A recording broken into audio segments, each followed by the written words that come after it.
O ministro do STF, Alexandre de Moraes, ordenou a soltura de Kelson de Souza Lima, denunciado pelos atos do 8 de janeiro. A decisão veio depois de a defesa de Lima e a Procuradoria-Geral da República apontarem erro de Alexandre de Moraes. O ministro havia oficiado o estado errado ao cobrar dados do uso de tornozeleira eletrônica de Lima. A prisão durou 3 meses. Lima foi preso pela primeira vez no 8 de janeiro e ficou detido por 2 meses, até março de 2023, quando passou a usar a tornozeleira eletrônica e a apresentar-se semanalmente a um juiz. Foi denunciado por associação criminosa e também incitação ao crime. Em agosto do ano passado, Moraes acolheu o pedido da Defensoria Pública Paulista e autorizou a mudança de Lima para Massapê, no Ceará. Segundo a defesa, Lima frequentou o acampamento em frente ao quartel-general do Exército, em Brasília, porque estava em situação de rua e procurava comida e abrigo. O homem tem transtornos psiquiátricos, ainda de acordo com a advogada Silvia Navarro. Vamos lá, então, só para resumir para quem nos acompanha, o Kelson de Souza Lima havia pedido a transferência aqui de São Paulo para Massapê, no Ceará. O STF deferiu e ele foi de tornozeleira eletrônica para o Ceará. E aí o ministro Alexandre de Moraes achou que ele não estava mais no estado aqui de São Paulo e, portanto, retirou a medida cautelar e ordenou a prisão.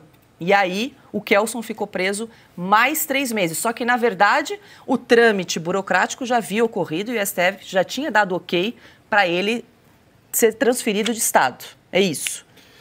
É isso, Paula. Mais do que o jogo de 7 erros que você descreve muito bem, essa história ela é um absurdo jurídico e também cruel. Porque, segundo a Defensoria, segundo a defesa e segundo consta da documentação, este rapaz, este homem, ele tem transtorno psiquiátrico e também ele estava naqueles acampamentos montados em Brasília, logo depois das eleições de 2022, procurando o que comer. Ele não tinha o que comer, estava procurando comida.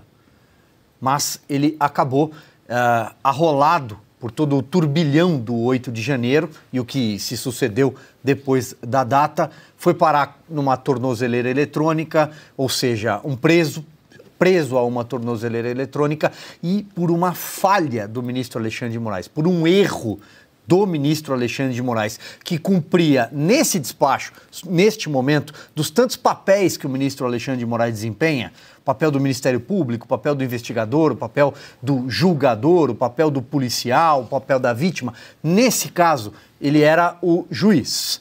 Pois bem, neste caso, ele errou e tirou 3 meses de vida desse cidadão. Esse cidadão ficou 3 meses preso. E esse cidadão está pagando por muita coisa que não fez.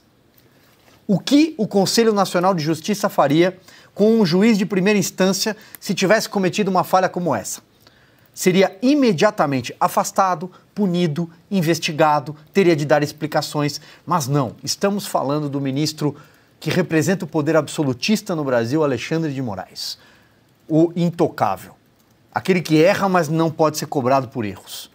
Ele tirou tempo de vida de uma pessoa que, além de tudo, é um dilema social no Brasil. Ele que gosta tanto de falar sobre mazelas sociais do Brasil, sobre pessoas em situação de rua, pois bem, ele fez mal a uma pessoa em situação de rua. Fez mal a uma pessoa que não tinha o que comer e por isso procurou ajuda naqueles que estavam acampados. Provavelmente, talvez na primeira hora, ele não soubesse sequer o que aquelas pessoas estavam fazendo ali naqueles acampamentos. Porque a reivindicação para ele valia muito menos, as palavras de ordem valiam muito menos do que arroz com feijão ou um pedaço de sanduíche se sobrasse. Foi isso que o ministro Alexandre de Moraes fez. E agora quem irá cobrá-lo? Essa é a pergunta. E a segunda pergunta, a que infelizmente não tem resposta.